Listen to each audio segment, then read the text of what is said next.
Жолдо келатып мага жаңылык болду. Башында журналистикага тапшырган турбайсызбы? Мен ушул 11-классты бүтүп атканда жашпыз, анда тандоо укугу эркиндиги берилген бизге ата эне тарабынан. Атам өзү кесиби боюнча юрист, раматылык. Анан ошол мен 9-чу, 10-чу, 11-класстарда журналистика тармакка абдан кызыгып кетиптирмин. Ошол убакта биз Ош шаарында турчубуз. CNNSB, Student Bureau, Internews деген организация ачып, ушул жаштардын журналистикага шыктандырганы, үгүттөгөн ушундай проект болуп калды. Анан ошол жерге катышып, жаш журналист катары, жаш өспүрүмдөрдүн арасында кылмыштуулук боюнча, мектептердин проблемалары боюнча өзүнчө бир программаларды кылып, ошондо мен негедир өзүмдү журналистикадан көрө аламбы деп ойлодум.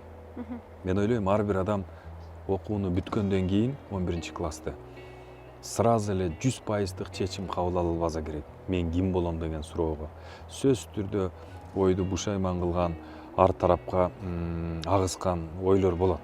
Мүмкүн мен бул жактан өзүмдү табам, же жаңылышып атамбы деп. Ошол учурда мен дагы бир топ ойлонуп, негедир журналистикадан өзүмдү көрө аламбы дедим. Бирок 1 жыл окудум.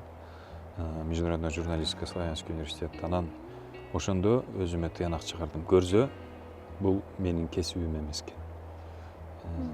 Жанагы белгилүү бир китепте айтылгандай, адам баласы бул турмушта бакытты табыш үчүн эки нерседен жаңылбашы керек. Бириси тандаган кесиби, экинчи тандаган жары.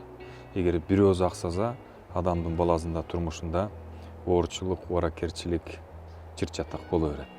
Ошон үчүн мен 1 жыл окугандан кийин түшүндүм, меники эмес экенин. Анан юриспруденцияга которулуп кеттим. Ал жактан мен өзүмдү таптым, өзүмдүн сүйгөн кесибим. Мен жумушта болгондо бир да мүнөт жумуштагыдай сезбейм. Себеп кесибимди сүйөм. Ал меники, мен аныкымын.